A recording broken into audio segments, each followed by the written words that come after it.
Welcome to Author. My name is Sven Michael Davison, and today I have a return of Norm DeWitt, and he'll be talking about how he got into racing, how he got his first race car, and designing and building race cars as well as racing sailboats. So if you haven't already, please subscribe, and here we go. Do you have an engineering background, or you just... I'm an architect, and I fabricated my own race cars for many years when I was driving race cars myself. So I would go to a Formula One race, and I'd look around at the cars, and I'd try to figure out what is it that they're doing that I can apply to my racing effort to improve the performance of my car. And I remember looking at Nicky's Ferrari back in, I don't know, 76 or 77, and seeing how the front sway bar was maybe about 8 inches long or a foot long. And I realized that you don't need this giant pipe the width of the car for a sway bar. You can direct the forces to a sway bar that's the thickness of a pencil and only weighs a little bit more, as opposed to this giant pipe hung off the corners of the car. I was able to build a sway bar setup with the help of Speedway Engineering that was probably a third the weight of what everybody else's car was, just from having paid attention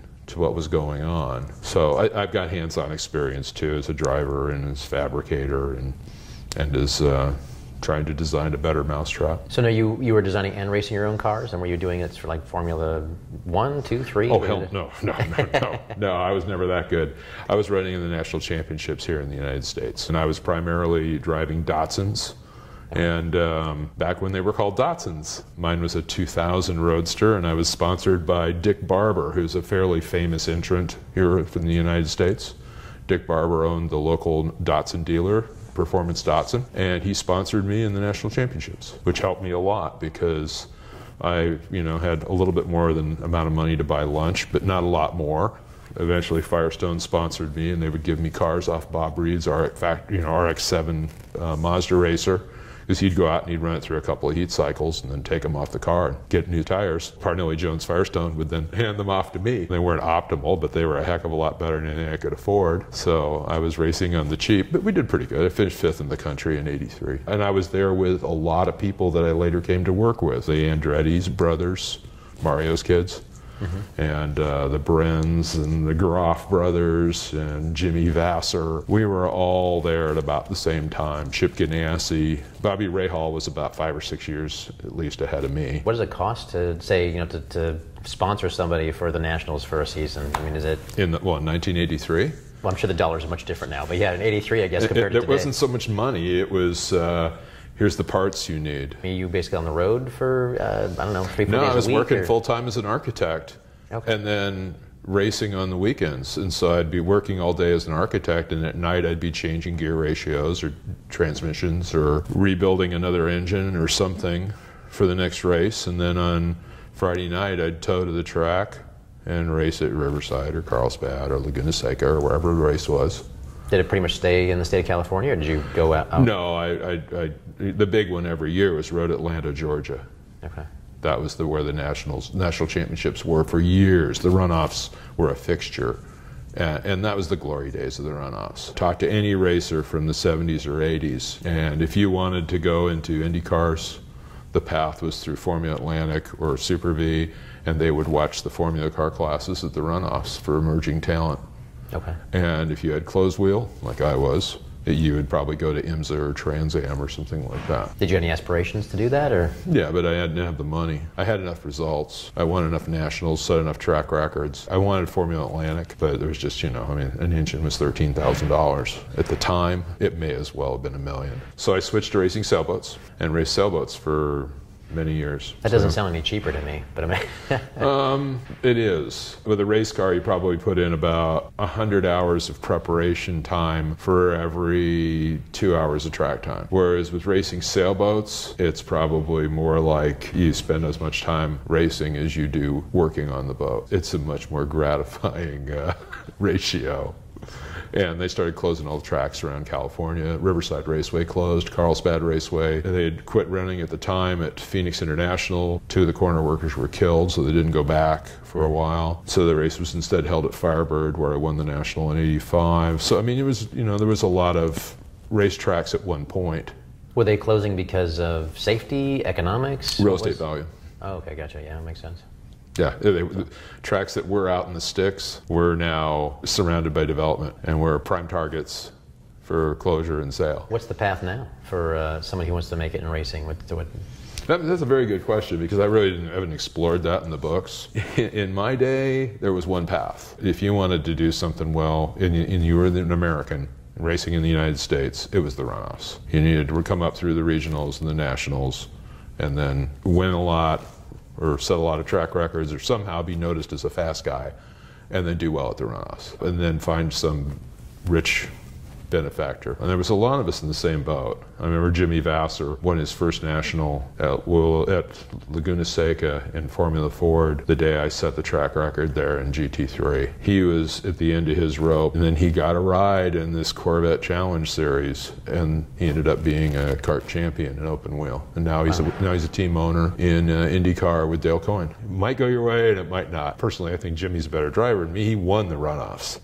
And he won it in Formula Ford, which is about as tough as it gets. Yeah. But he was also in that same position to where he had the resume, but he didn't have the dough. So was it that Laguna Seca race that actually got him enough notice that, what was it, Chevrolet? No, it just happened to be his first win in a Formula Ford at National. No, I'm sure winning the runoffs was the one. Winning Nationals, setting track records, that's all well and good, but then it's, well, what did you do at the runoffs? And if you won the runoffs, or you were right up there, like Mike Andretti finished second, Jeff Andretti ended up upside down in turn one. Thanks. I mean, we all had different experiences at the runoffs, but I did way better than Chip Ganassi did.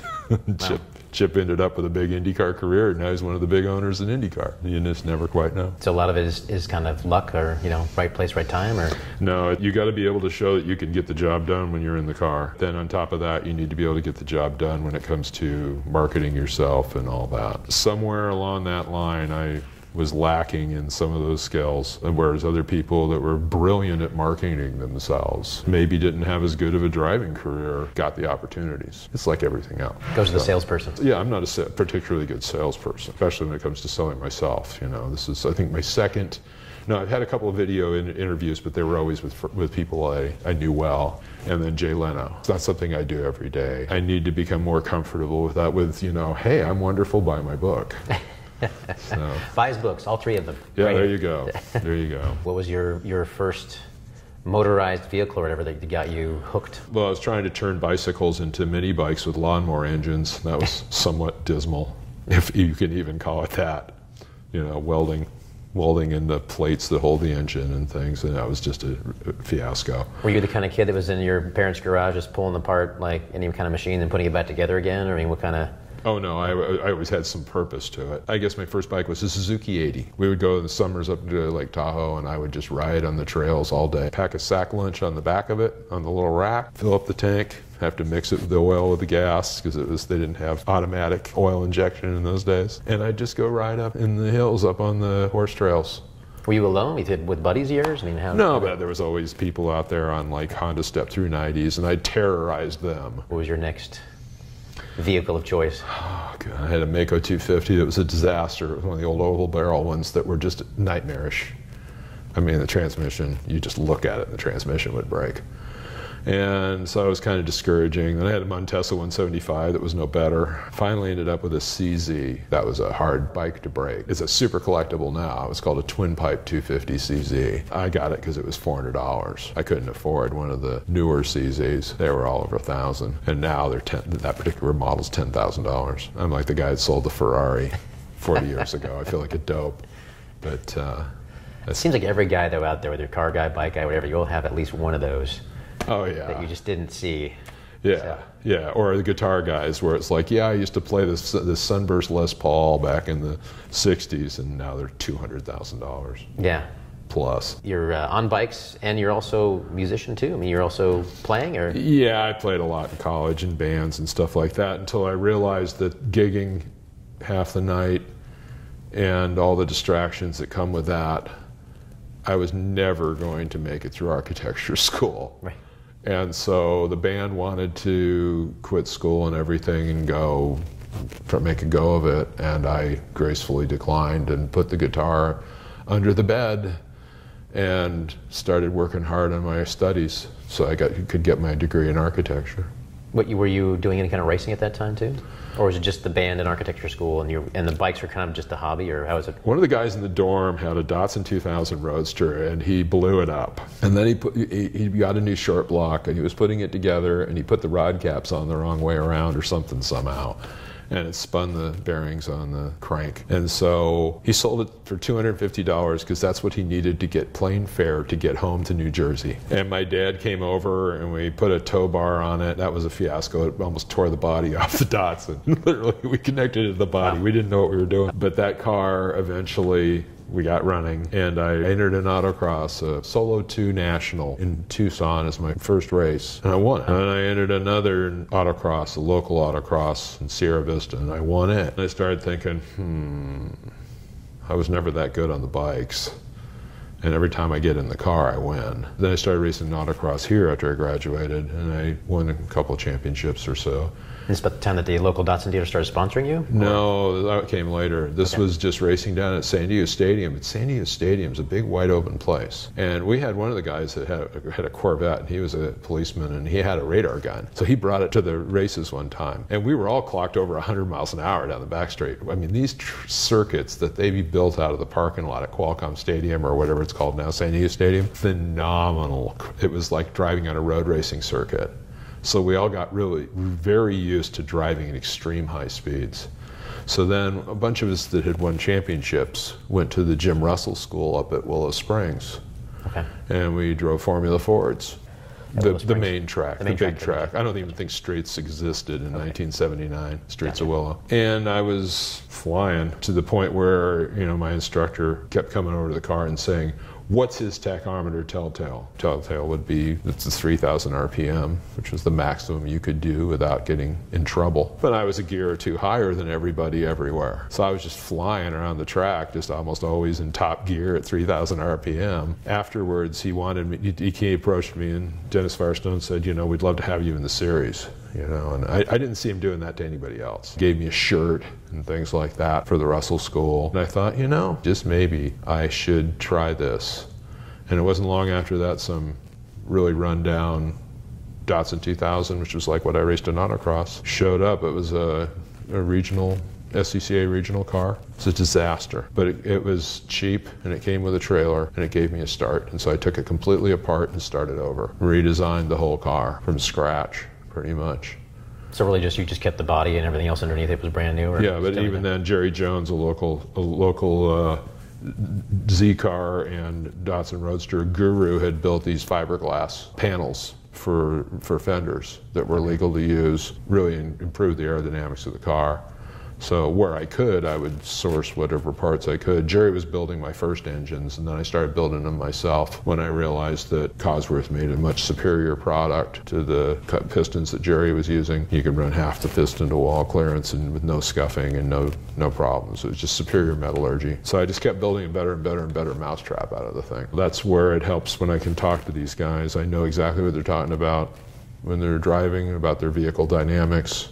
Or when I'm talking to the engineers and they explain to me what they're trying to do with the car dynamically, with the designer, what the concept is, because I've worn a lot of hats. And then being the rider, there's been a lot of successful auto racers that have also been riders. Same thing with motorcycle racing. Alan Cathcart, who wrote the foreword for my first book. Alan and I are friends, and he's a perfect example. This is a very accomplished motorcycle racer that is an equally accomplished motorcycle author and journalist. I'm not comparing myself to Alan by any means, but it's that kind of combination that brings something to the table that not everybody brings. The car was destroyed at the 1985 runoff, so that helped to influence because I brought back basically a pile of junk, and we just bought our house in Point Loma, so I had now had a big mortgage and a destroyed race car. And then the SCCA, in its infinite wisdom, reclassified my car down a class. Now that my car was destroyed, there was no other one in the country that was nearly as fast. So they moved it down a class to where it now became the Silver Bullet. All these trick things I had, like the Lockheed brakes that Mac Tilton had developed for it, and my sway bar setup that I developed with Speedway Engineering, and all these amazing things of my car all of a sudden were gold because it was now the car to have. And even though my car was destroyed, a lot of the parts were intact. And so I was able to buy a Formula Super V Ralt. At that point, the car was obsolete. It wasn't old enough to be a vintage racer. It wasn't new enough to be competitive. And I realized I'm just kidding myself. In '86, the year after my big wreck at the runoffs, we won the America's Cup. Next door to lovely Southwestern Yacht Club here. Next door is San Diego Yacht Club. Here at Southwestern, we held the Challenger Series in '92 and '95. And the Defenders Series was out of San Diego Yacht Club. So I was kind of immersed into world-class sailboat racing. And a lot of the top racers in the world were moving to San Diego. We were already one of the world centers for sailboat racing.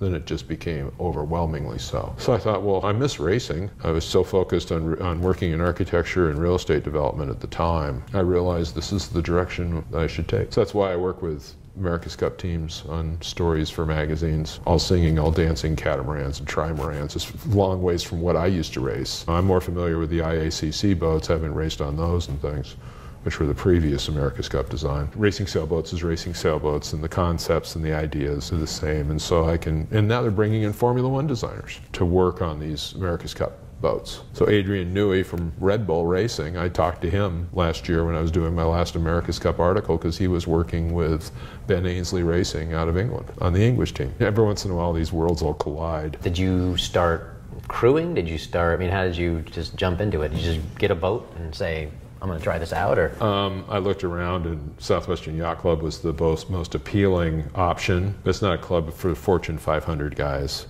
This is a club for working professionals. A lot of doctors and attorneys and architects and engineers and people like that, which is right up my alley. And so I joined this club, and then they were refurbishing the docks, and when they had a dock space available, I went out and looked for a boat and found one and started racing it. How'd you crew it? Brought in some friends, and we started testing until we started in this thing called the handicap fleet. And I think our start times changed by 20 minutes that first year, from inept to fast. A 10-mile race, to be a 20-minute difference in start time is quite a bit for the same crew in the same boat. Yeah, was it you were kind of figuring based on out results. Yeah. How are you figuring out how to improve? Were you just figuring out, was this the crew performance time, or? Testing and a lot of reading. Okay, gotcha. A lot of reading about dynamics of sailboats and gotcha.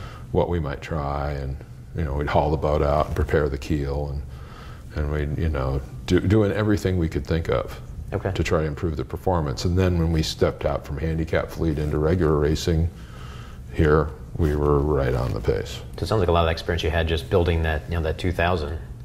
You just kind of use that same kind of... the same kind of mindset. Endless back-to-backs and not changing multiple things at once and getting yourself confused. You have a baseline, you make a change, and then you test it, and you go back and forth until you can really, with confidence, say, yes, this was an improvement. So that now becomes the new baseline. And then do you have a shop around here, or do you have a shop at your house that you can, you can work all this stuff with, or? I have a garage with some motorcycles in it. Okay. That's it.